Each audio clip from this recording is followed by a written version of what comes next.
Okay, today's topic is Python library. So, as we discussed in the last session, I don't know how many people had joined my last session. There I had discussed the importance of using a library, or I can say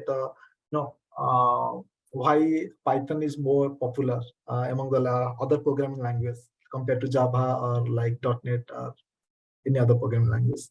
One important reason is it has a lot of library, rich in library where built-in predefined classes, method, functions are there, by using which we can achieve a lot more things. As a developer, I no need to write the code from the scratch.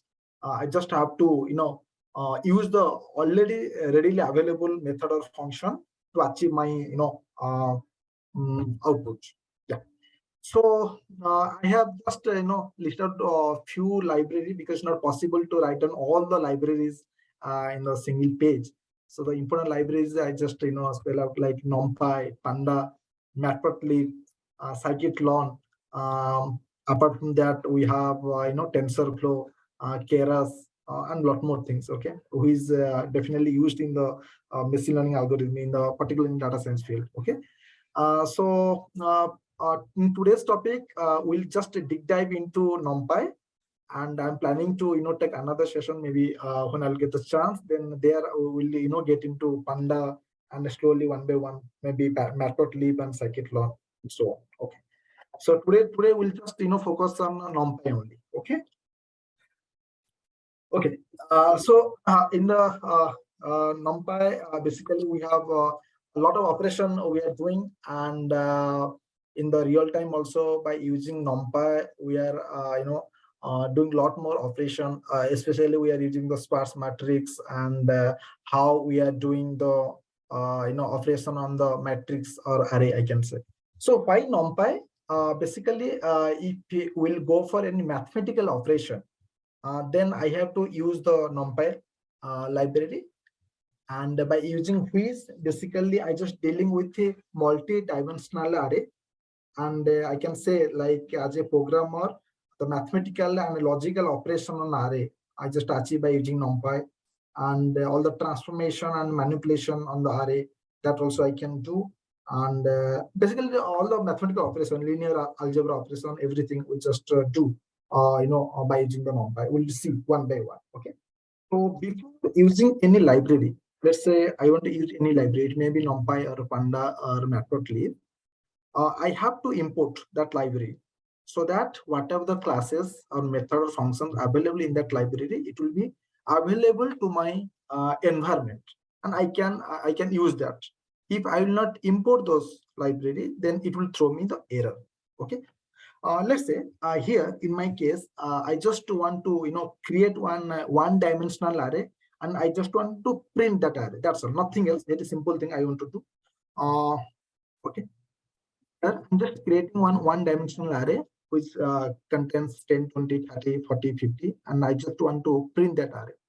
If I will run it, it will give error. One error, you can see name error. Name NP is not defined. Basically, NP is the alias name I'm using. So I'm using, but I have not imported the Numpy. That is why it is giving the error. So to resolve this issue, I have to import the library.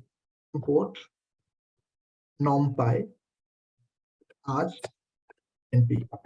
Now, if I will run it, I'm not getting error, I'm getting the output. You can say why as NP. So basically, it is alias name.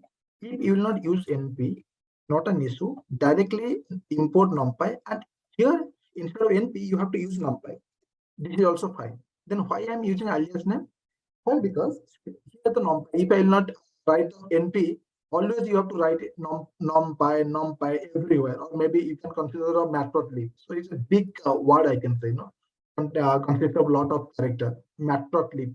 Instead of Matplotlib, if I'll give a short name, let's say MLT, it will be easy to use, right? That is why we're giving the alias name, because like alias name is nothing but a short name. That's why I'm giving the alias name Numpy as NP. If I'm giving the alias name as NP, you cannot use again Numpy here. It will give error. NP. Okay. Now we are getting. It is a one-dimensional array, and basically all the elements are stored into a single row. Now my question is, instead of storing into a single row, if I want to store into a single column, like in the downward side, like first is 10, then 20, then 30, like this, if I want to store, then how will I write that?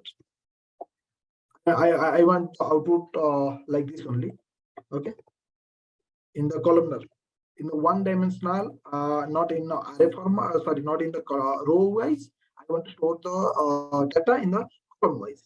It's also one dimensional. So this is my required output. Then what should be the approach? Same thing. Let me copy. Let me change the name for my better understanding, not to create any confusion in the future when you refer this notebook. Okay. Vector column is called np dot array, and I will give my data in the columnar format. Yes, and one bracket close. Now this is single column. Then I will print this variable. Let's see. Yeah. So all the value I'm able to print in the columnar way, right? All values are in the column. This is also one dimension. This is also one dimension. But the difference is here all the data are stored in a single row, but here all the data are stored in a single column. Okay, that is the only difference, nothing else. Okay. Now, creating a vector, it's completed. Now selecting the element. Right. Let's say I have created this vector, right? Vector is nothing but you can consider one-dimensional array. Okay, it's just a different name, nothing else. Okay. Now, I want to print, or maybe I want to print 20, sorry, 40, or maybe I want to print 50.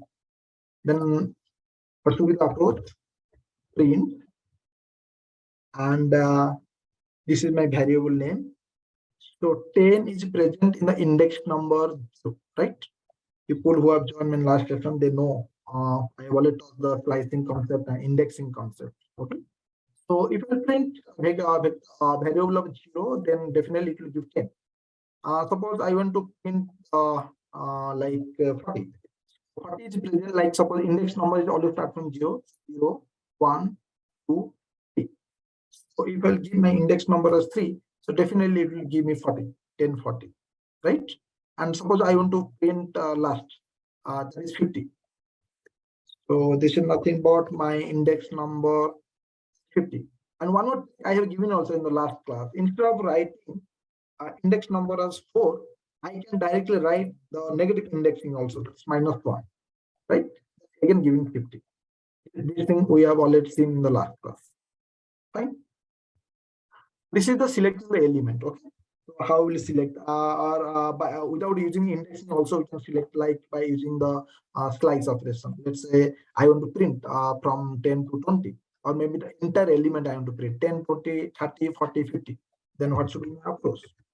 Print my variable. Okay. Sorry, row. If I print like this, it will print all the elements. This is just a colon. Before colon, it is the starting index. As I am not written anything, by default, it will start from the 0 index. And after colon, this is the end index. End index, as I have not mentioned anything, it will go up to the last index. So it will print everything 10, 20, 30, 40, 50. Just a recap of the last session. People who are not joined, for them, I'm just, one more recap. I'm just telling one more time. Okay. Suppose I want to print from like only 10 and 20. 10 is present in index number 0. Definitely, I will give index of 0, right? So 20 is present in index number 1. So I'll give 1. But I should not give 1, because as you know that the rule is always the last index -1. If I give 1, then 1 minus 1 is equal to 0. Then it will print only 10.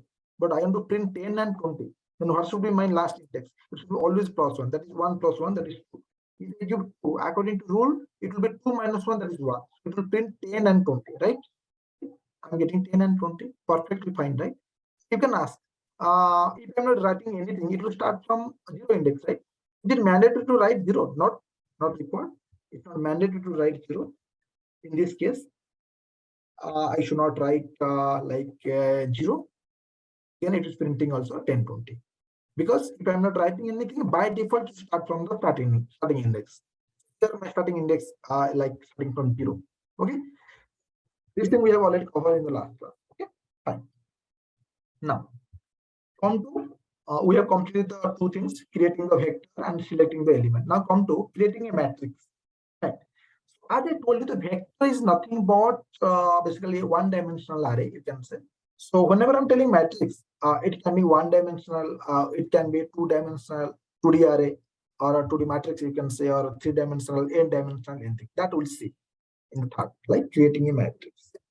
Okay, so let me this thing also creating a vector. Okay, creating a vector, then selecting the element. You can refer this notebook after this session, not an issue.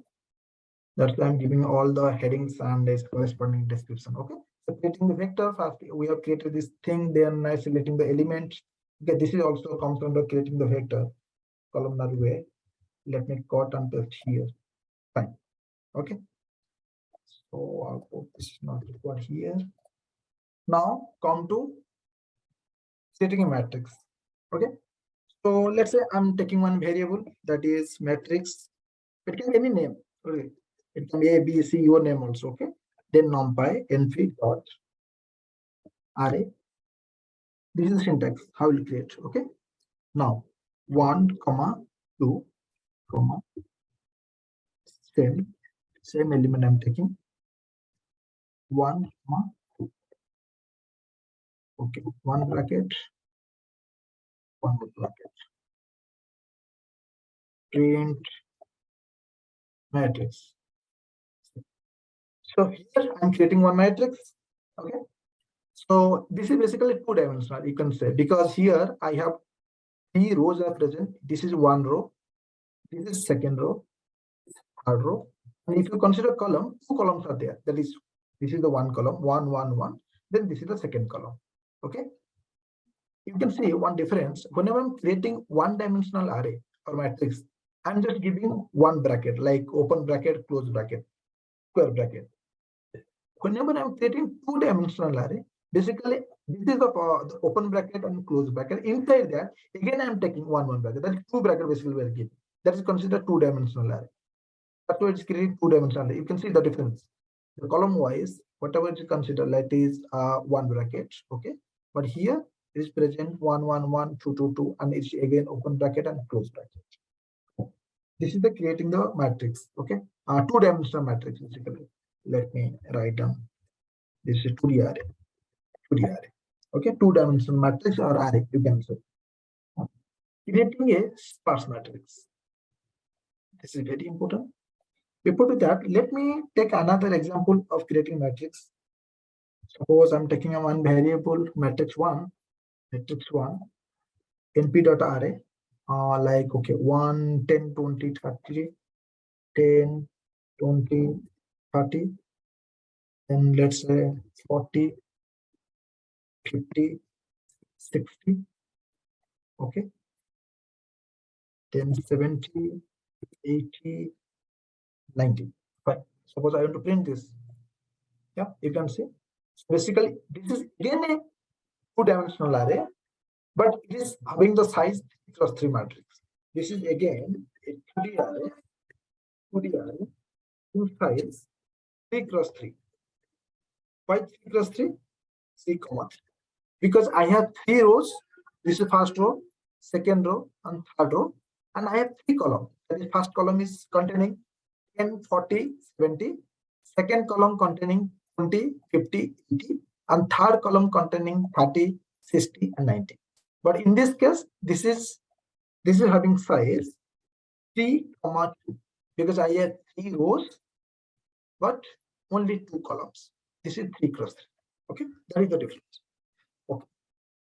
Now come to creating a sparse matrix.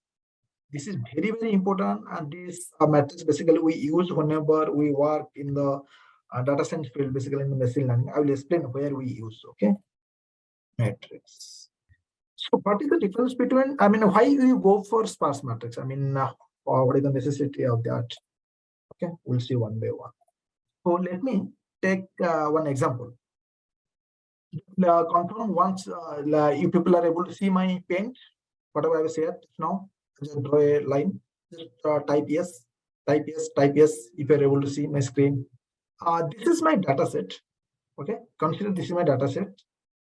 In the real time, whatever data set we just receive from the client, maybe in the CSV format or maybe in JSON format, whatever it may be, it's contain huge amount of data. I mean, a lot of rows will be there and a lot of columns will be there. For your better understanding, I'm just not taking some portion of this because it's not possible to take billions of data or billions of rows or columns, right? A lot more. I'm just taking few. Let's consider this is my data set. Okay, in the data set, the column whatever is present, that is nothing but the movie name, basically the movie name. And in the row, like suppose this is row number 1, like row number 1, 2, 3, 4, 5. Like this, we have lot more rows are there. Okay, the row is nothing but the username. Let's say this is user 1, user 2, user 3, user 4, and user 5. Okay, and the column contains the movie name. Let's spell out some movie. Maybe the latest movie I can say. Okay, suppose Kantara. Okay, another movie. Let's say Drishyam 2, DY2, and let's say Drishyam 1. Maybe Ready movie, Ready movie, Wanted movie, Wanted movie. Anything else? Some XYZ movie. Okay.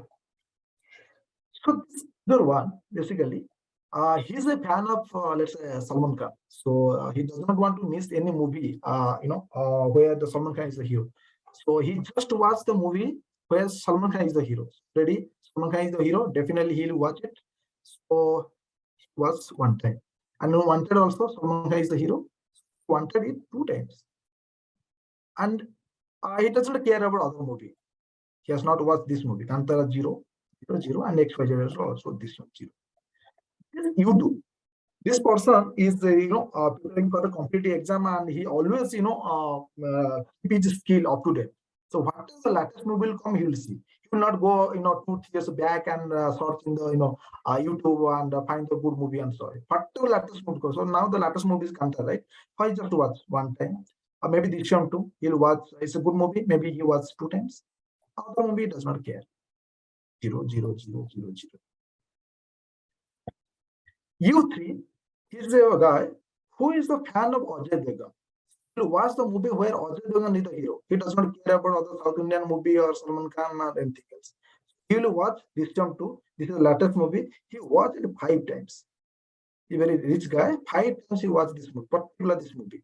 And again, in this one also Ajay Devgan is there. So he watched in 2 times. Long day back. Now latest movie, he's not interested to watch latest movie. Now other things are zero. Like this. And this youthful person, he does not have any proper, proper flavor. Whatever movie will come, he will watch. Okay, one. And U5, he's a bookworm. He's a studious guy. He has no social, interaction, nothing, no friends. He's just a good relation with the book. So he never goes to any cinema hall or watch movie in his life. So I'm just giving one example where I have taken 1, 2, 3, 4, 5, 6 column as a movie, 6 different movie, and only 5 rows. That is starting from user 1 and user 5. Like this, imagine we have thousands of columns are there because thousands of movie name will come, right? Consider we have millions and billions of records are there. Instead of 5, I will take in the below millions of row, billions of records. Now my problem statement is, suppose this is the calculation I want to do in 2020. Okay, let's say this is the problem statement of cinema hall, that is, let's consider PVR. They just want to know what are the profit or what are the movie ticket sales they have done in the year 2022. Basically, let's consider one movie ticket for calculation to make it easy. Let's say for movie ticket this is 200 rupees.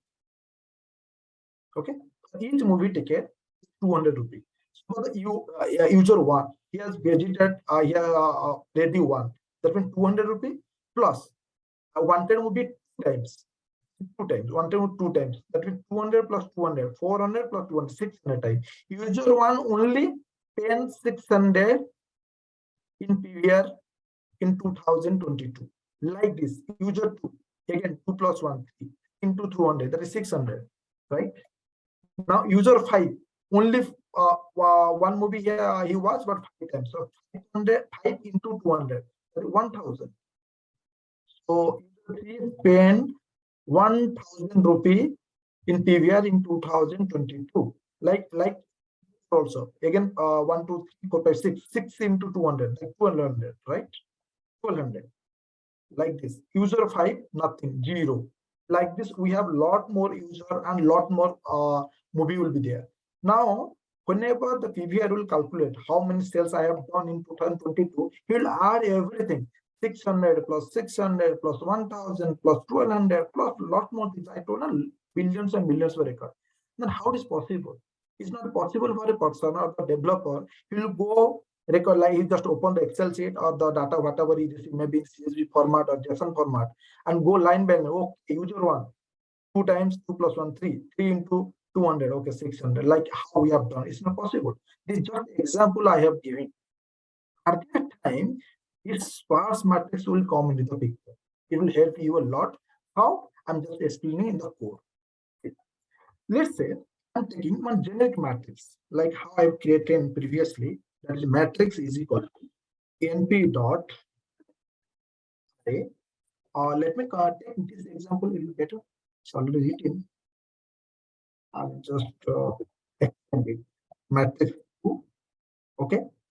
So let's say, okay, make it fine.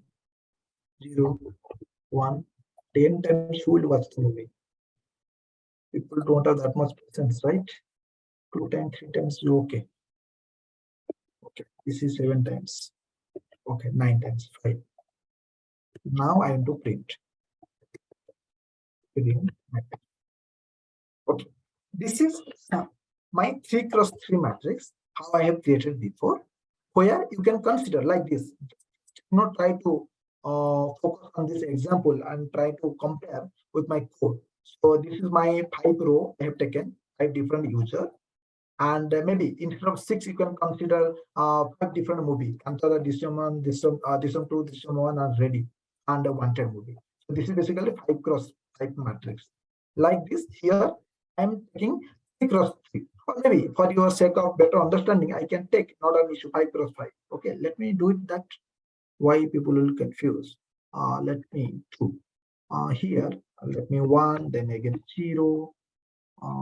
Then 7, 0, 9, then 4, comma 2, 5. It is 3 cross 3. Okay, again I have to take another 2, comma. Okay, so 10 times, 14 times, 5 times, 24, 20. It's not possible. 2 times, 7 times, 3 times. Let's say again 6 times. Okay, fine.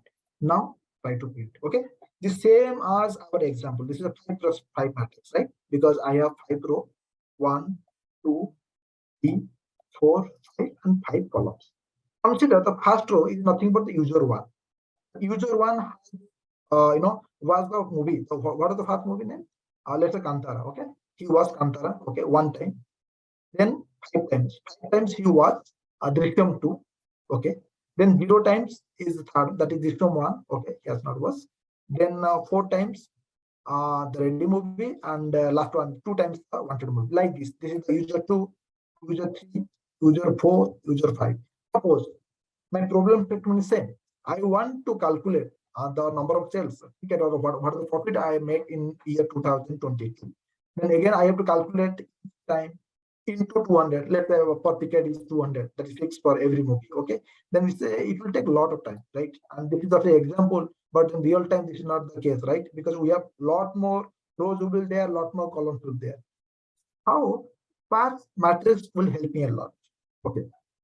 This is the general matrix. Now I am going to use sparse matrix, right? Let me take another variable that is nothing but a matrix 2 underscore SPARAC sparse is equal to SPARAC sparse dot. It's a predefined function I'm going to use, CSR underscore matrix. And what is my matrix name? Matrix 2. I'm giving matrix 2. Now I'm printing this one. Print. Okay. Basically, what it will do, whatever the zero value, it will just filter it out. Whatever value is there, it will just take it from this matrix and create that matrix. It will just remove the zero. You're getting my point? Okay, let me run it. If I run, it will throw error. Why? Because I'm using a different type of matrix, which is not present in this particular library that is called Numpy, but particular this package, I'm sorry, this package Numpy. So to use this function, that is CSR underscore matrix, I have to import one more package, that is a Skype package. Okay, let me use that one here. From Skype import sparse, SPAR. Okay, so this parts I'm using here, and in this module, in this package, there is a function called CSR underscore matrix that I use. Now if I run, I'm not getting any. Now we can see all the value. One is present, it will filter out. Okay, 1. Now 5 is present, 5. 0, it is not coming. 0, it's not coming here. Now next 4 is coming, fine. Then 2 is coming, fine. Then again 4, okay. Then 0 is not coming. Then 3, everything is coming. Not only value is picking, one more advantage is there. One more thing is there. Value is present at the which location. That location is also displaying in the left side. Suppose 1 is present here. You see the position of the 1, that is nothing but first row. First row is starting from 0. The row is already like how the index starting from 0. Like this, the will start from 0. Like this is the 0th row. This is the first row, second row, the third row, this is the 4th row. Like this. First one is the 0th column, first column, second column, third column, fourth column. So this one, the position of 1 is nothing but 0th row and 0th column. That is why it's giving me 0, 0. Let me say randomly. Let's say I'm taking 40. Then what should be the position of 14? 14 is present, 0th row, first row, second row, third row. That means third row, okay, 3. Then it should come 3, comma. What is my column? My column, 0th column, right? Because this is the 0th column. So 3, 0, right? Now come to the code. See, for the 14, the position it is showing 3, 0. So now it is a lot. See, by seeing the matrix, it's very difficult to, because I am imagine about the real-time cases. Lot of columns will be there, lot of rows are there. I'm just using only single lines of code, which just filter out all the values, numeric values, excluding all the zeros. Now it's very easy, right? See, to add and do the sum and multiply with 200. It's very easy. This is the class matrix where we use in the real time, particularly dealing with machine learning model or data science. Okay, I hope you people enjoy a lot with this example. Now, going to the next one, describing the matrix. Okay, suppose I'm taking one different example. Again, variable. I'm taking serially matrix. Let's say E is equal to np dot array. Okay, 1, 2, 3, 4. Then 5, 6, 7, 8. Then let's say 9, 10, 11, 12. Okay. What I have to print this matrix. Print matrix is. Okay.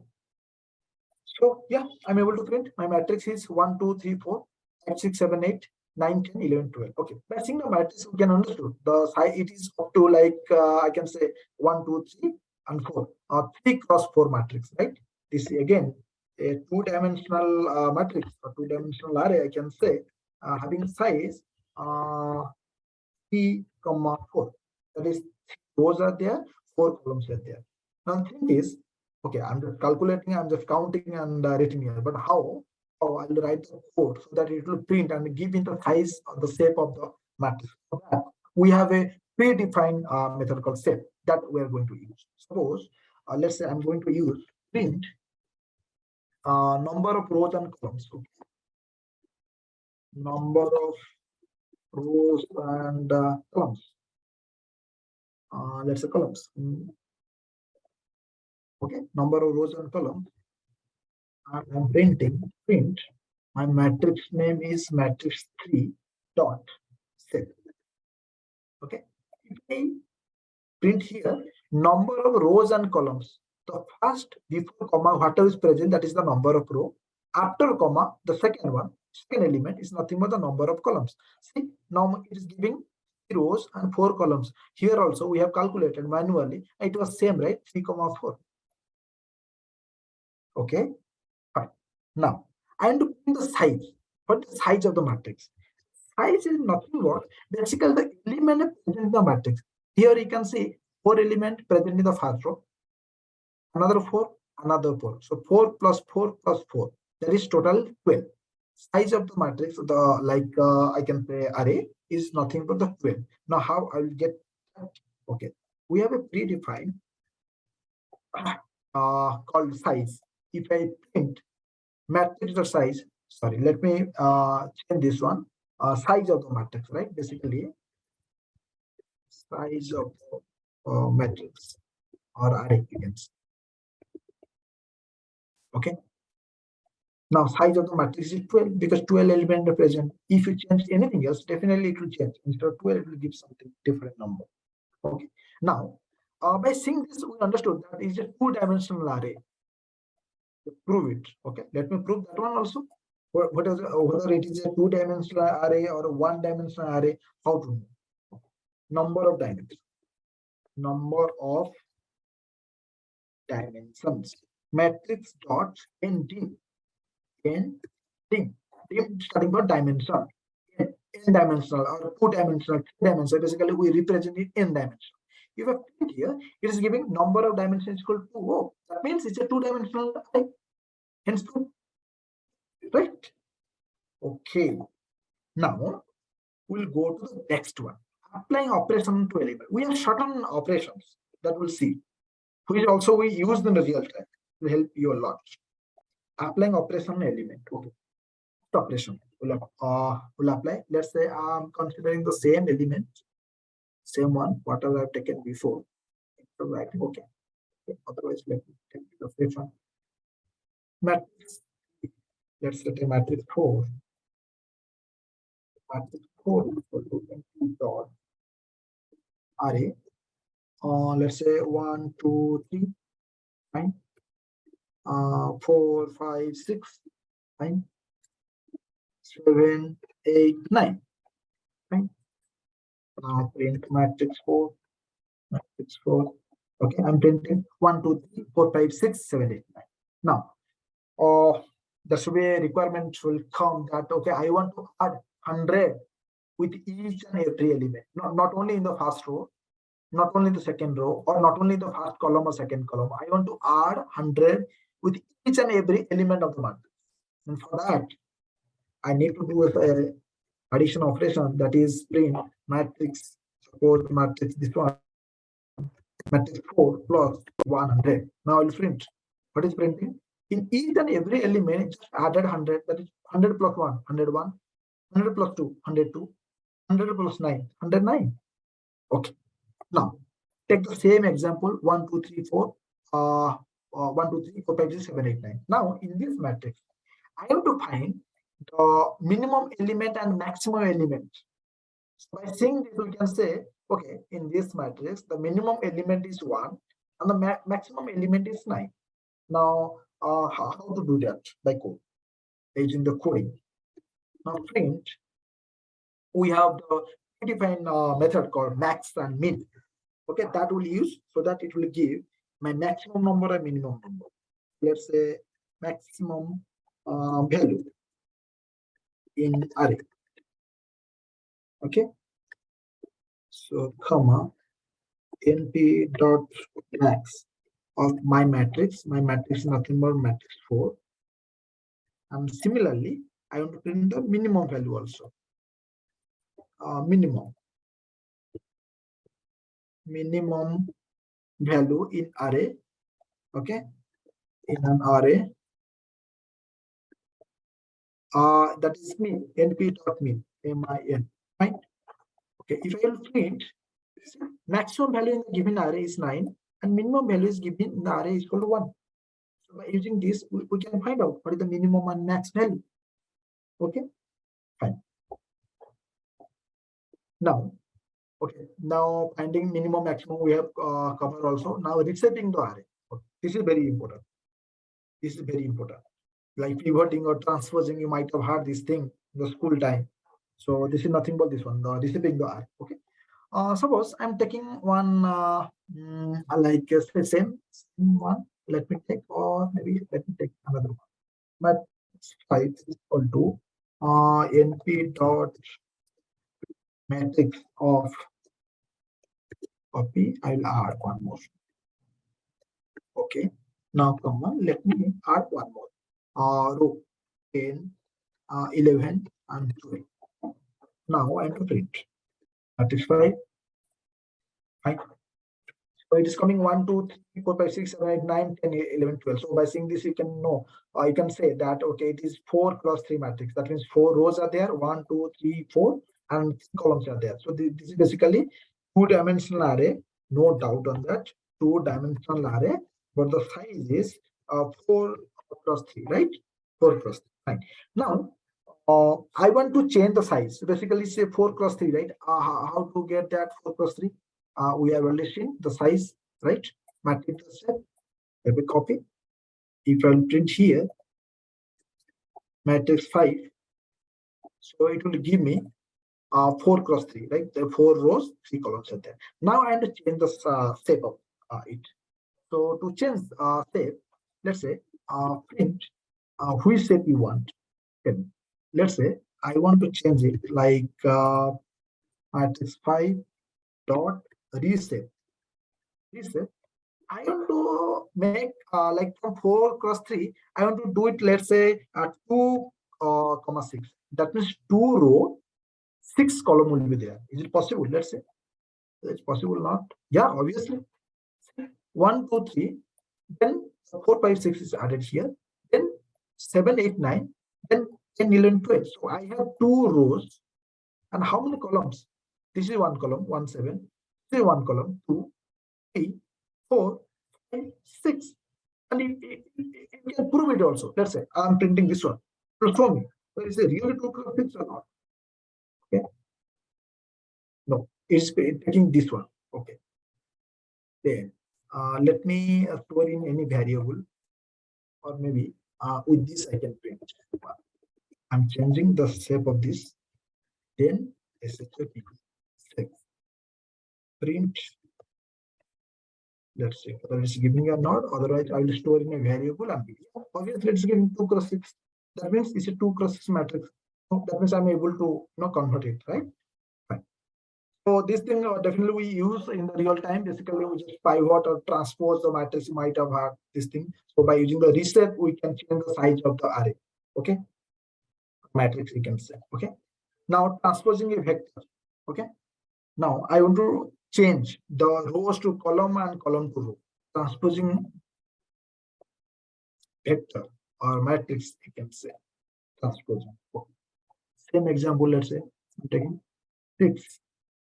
So I'm just removing this one. It's a 3 cross 3 matrix, and I want to print. Now 1, 2, 3, 4, 5, 6, 7, 8, 9. 1, 2, 3 is present in the first row, and this is second row, this is third row. Instead of storing 1, 2, 3 in the first row, I am storing the first column like this. Like for suppose 1, 2, 3, it will come down 1, 2, 3, then 4, 5, 6, then 7, 8, 9. So how to do that? So we have matrix, that is matrix 6 dot T. Capital T stand for transpose, stands for transpose. If I'll write this, it will just transpose say my row. So convert to the first column 1, 2, 3. It is storing 1, 2, 3 downward. Then 4, 5, 6 is storing 4, 5, 6 downward. Then 7, 8, 9, which is the last row, is represented as the last column here. 7, 8, 9. So this is the transpose a vector or transpose a matrix basically. Okay. Now this is very, very important flattening a matrix. People who are working data science field, basically in the deep learning, we have a concept called convolutional neural network. Okay, basically in CNN, like image processing and all.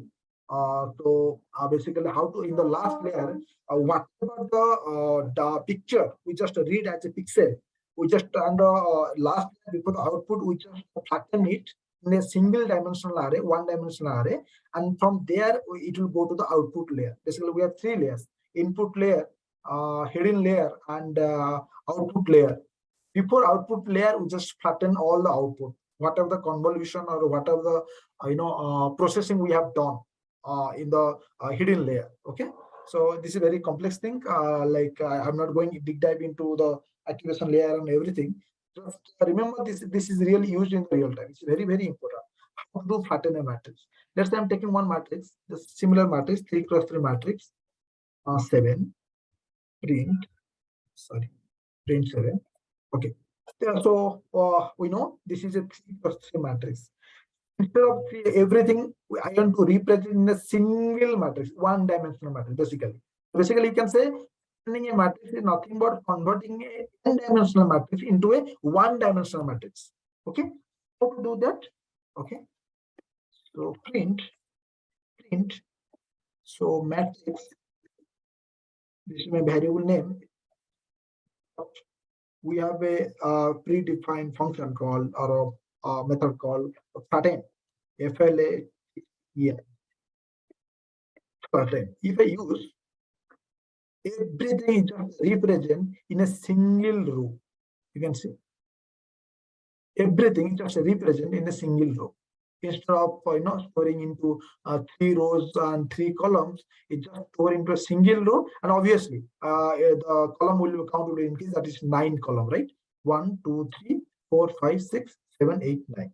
Okay, 9 columns. That we can see also, like by using the set, right? Let's say I want to print dot set. Yeah.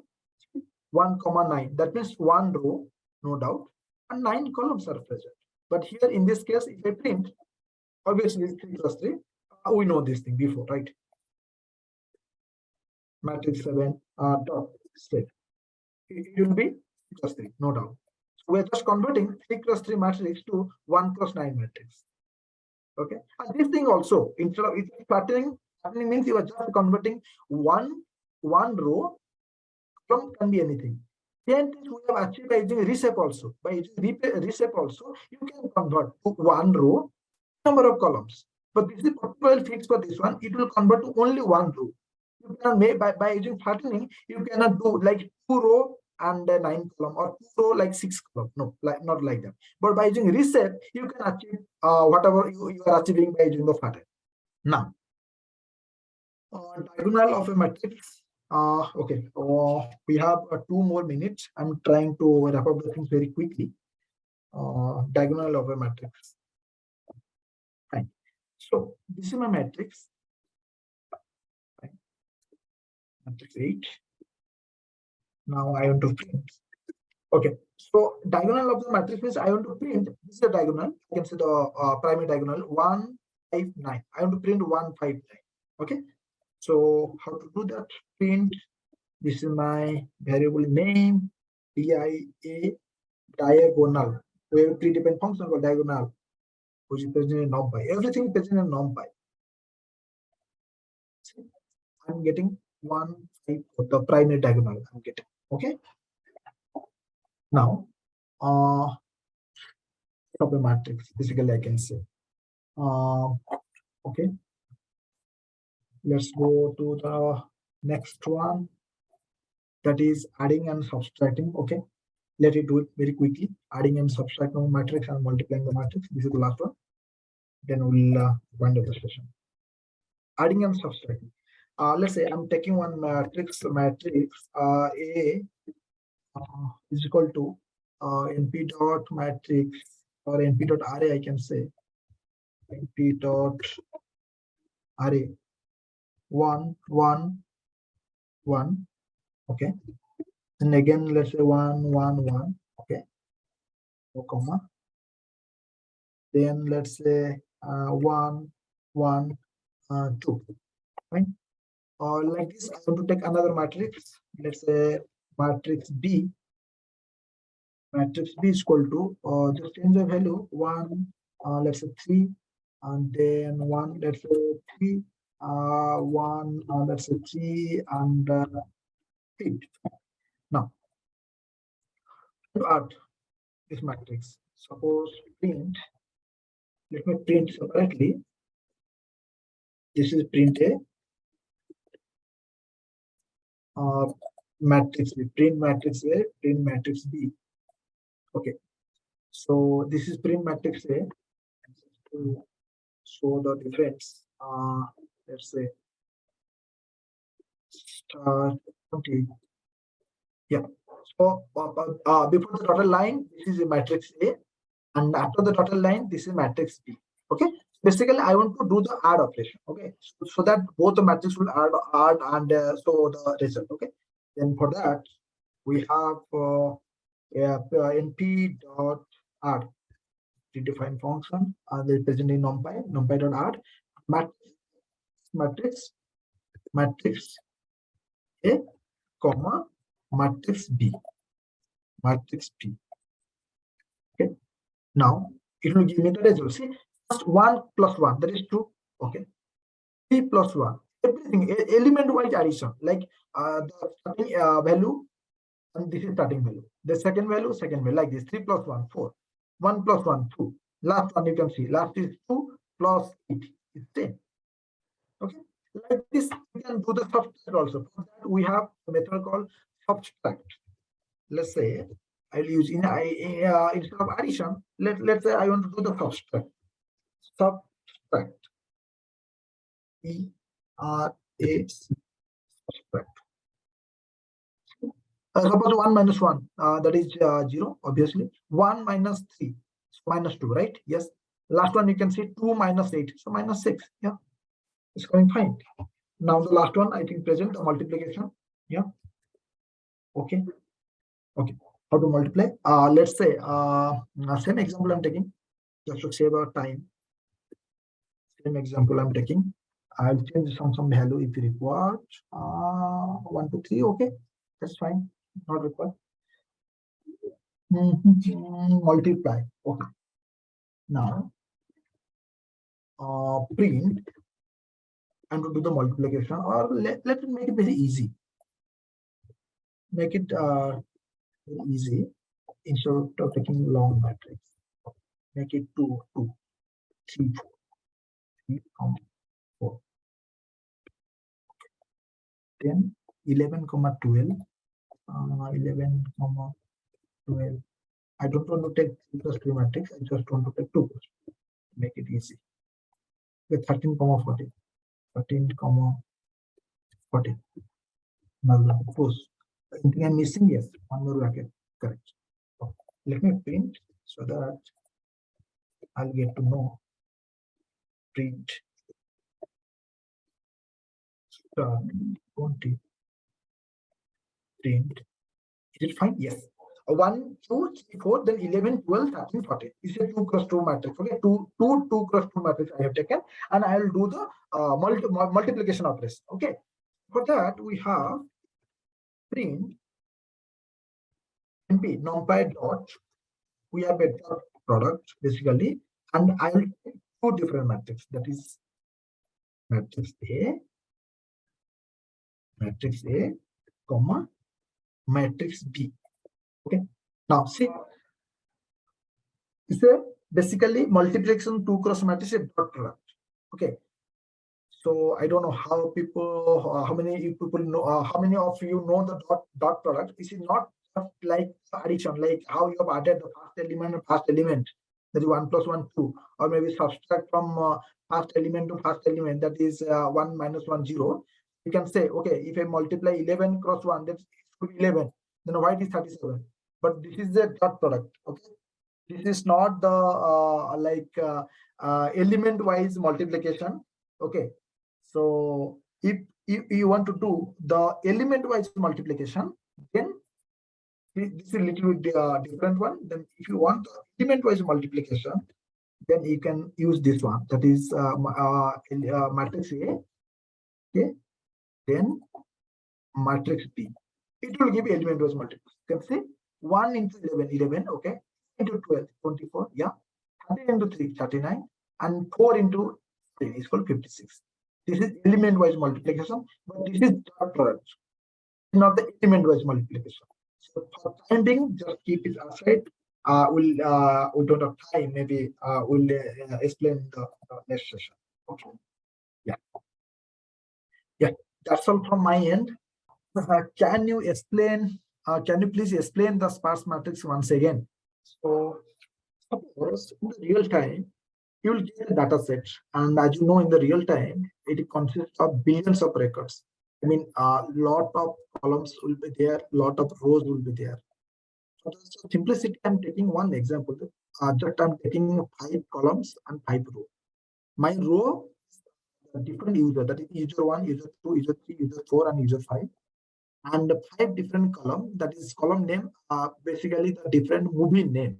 Okay, so let's say the user 1, he's interested, basically he's the fan of, let's say, Salman Khan. So he just watched the movie where Salman Khan is the hero. So the ready movie, Salman Khan is the hero, and he watched the ready movie for one time. And this is the wanted movie. In wanted movie also Salman Khan is the hero, and he watched wanted movie 2 times. Other movie he has not watched. So I put 000 mark. Okay.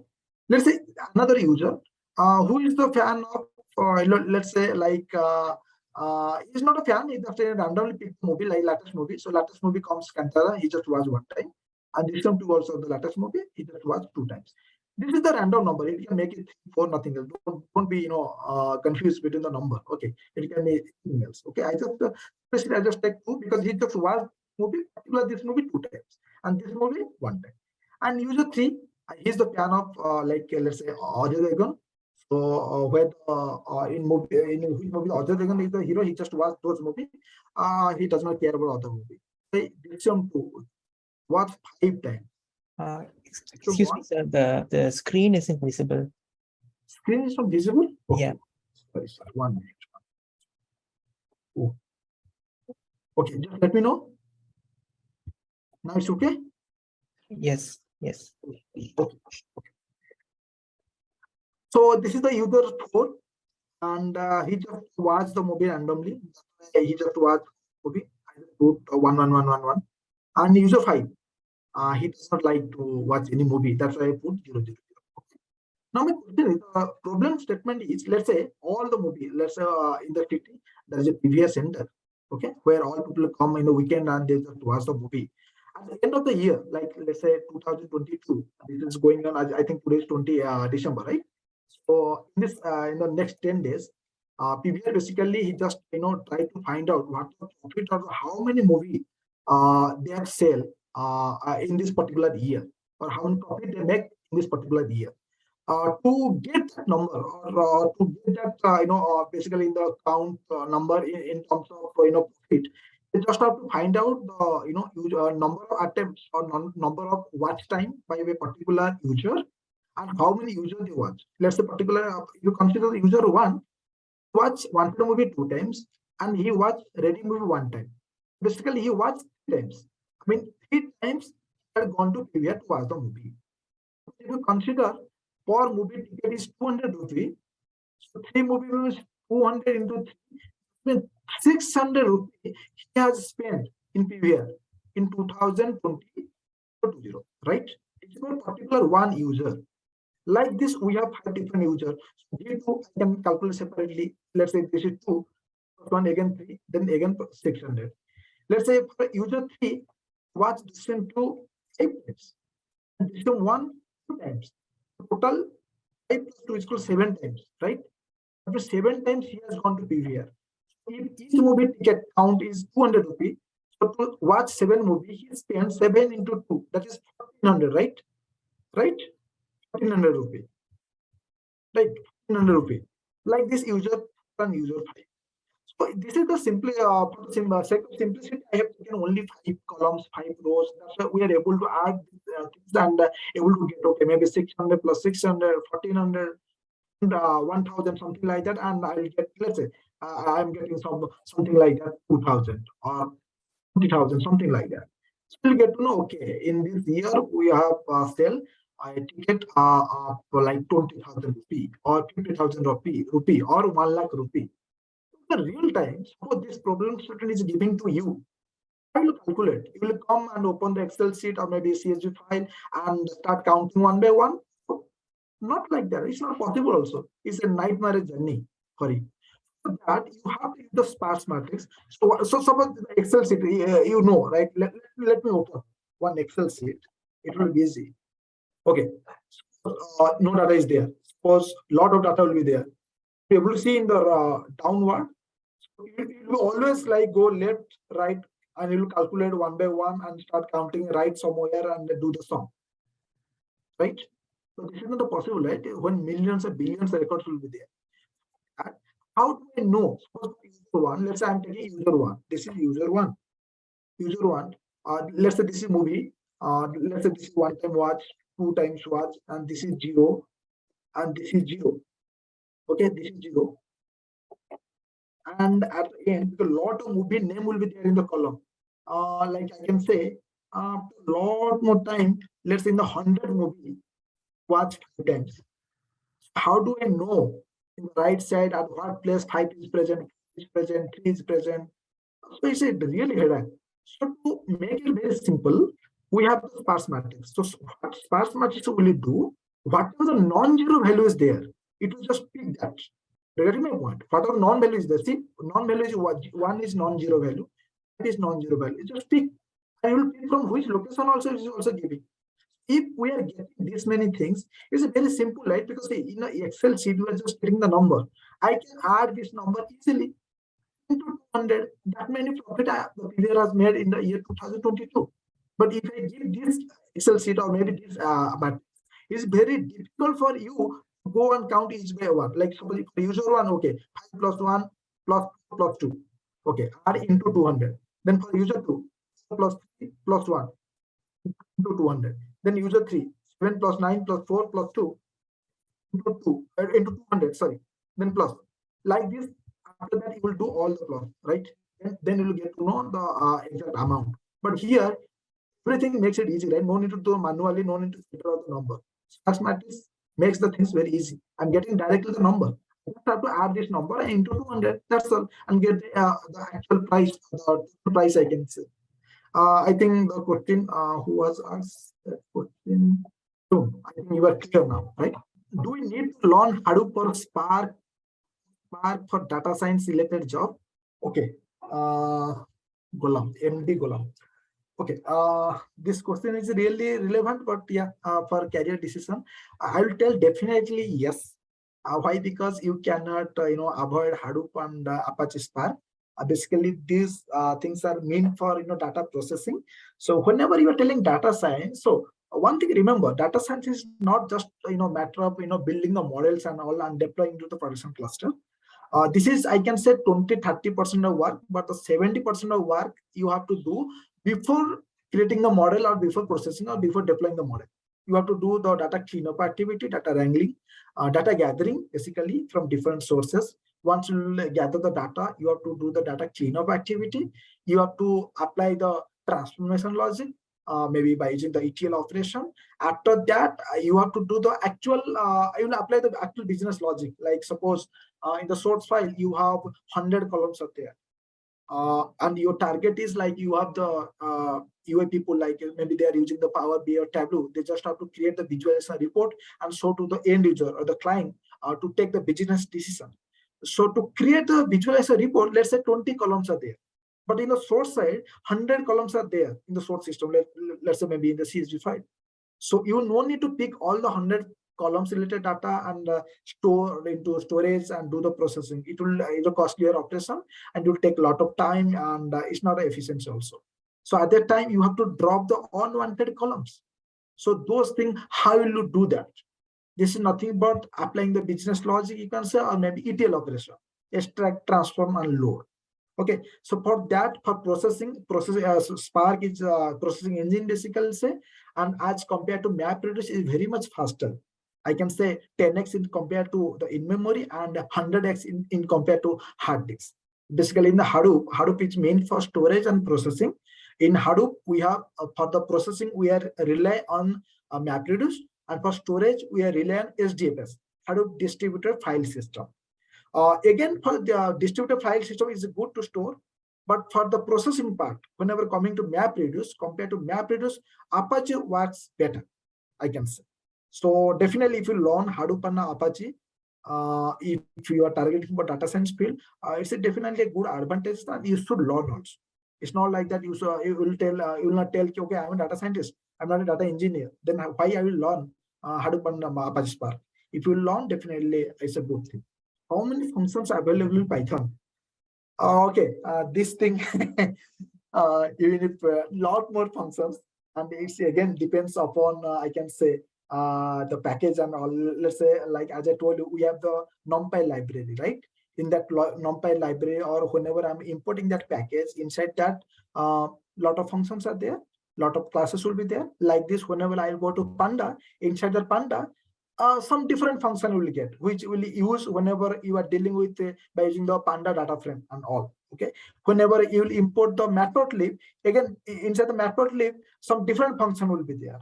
Okay, so it's not necessary to know how many functions are there in the count, like say 5,000, 4,000, and you should not remember those functions also. Okay, this is already readily available. Just have to import and you have to use those functions. That's all, nothing else. Okay. Sir, what is the future scope of data or business analyst as of now? Everyone is moving towards analyst role. So is there any other opportunity? Tarun, I think Tarun is the first person. Okay, he's removed, fine. Okay. Tarun, so basically, yeah, I can say nowadays the data is the oil. Everything, roam around the data. You can choose the role of, like, let's say data engineer, because for time being I'm working as senior data scientist, senior data engineer and Genpact.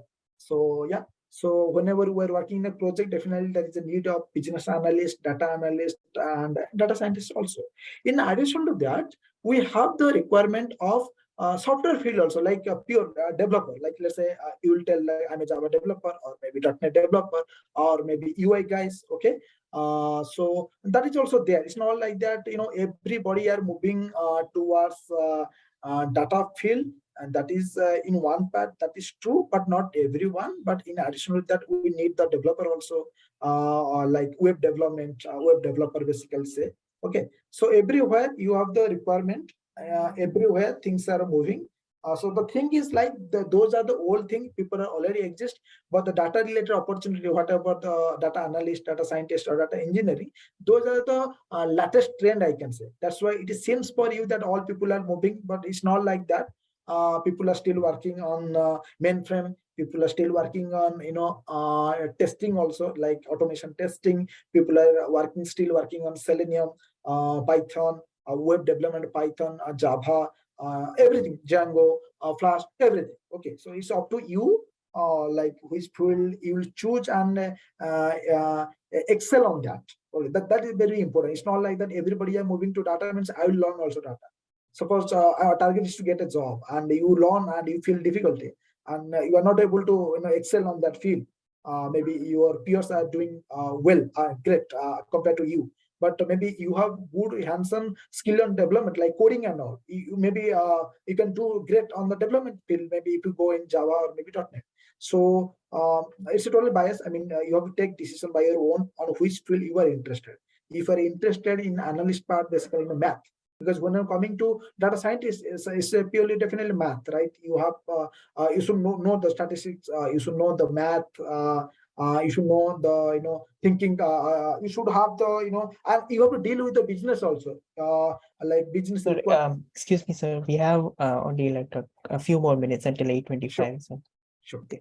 And which one is better for data science, Python or R? Which is better for that? Which is better for data science? Okay, Python or R? See, I can say both. People who are working in data science, they are, and few people, they are using R, and I can say few more people they are using Python also. But if you ask in the percentage wise, you can see a lot more people they are using Python. Why? Because as I discussed earlier, we have a lot of readily available rich in library in Python. So the things whatever you can do in R, same things you can do by using Python also. But few things maybe you can do using Python, which is not possible by using R. Because in Python, you have a lot of libraries that are available. Okay, I think that is the answer for you. Okay. Important concept that we need to learn to clear Numpy and Panda during interview. Okay, coming to Numpy, whatever I thought that is more than enough, because basically Numpy we use for the mathematical operation, and I just cover everything from top to bottom. Okay, and coming to Panda, yeah, definitely. In Panda, you have to focus on. We use Panda basically whenever we want to deal with data frame. Like suppose I want to represent the data in the tabular format, row columnar format. At that time, I have to go for Panda data frame. And whenever I'm going to Panda data frame, yeah, you have to definitely focus on basically the joining operation, like concatenation, merging, inner join, outer join, full outer join, left join, everything. You have to just focus. And yeah, that's all. That's all. That is enough. Should one be good? Should one be good or very good at SQL to be a data scientist? Definitely, it should be. But compared to business analyst, actually you should give more focus on SQL as well as Python. But as a data scientist, definitely, I mean, if you know the SQL is a added advantages, but there is a use of SQL also. It's not like that you should avoid SQL. Okay, you should learn the SQL to become a good data scientist. Yeah. Yes, I think everything I have completed.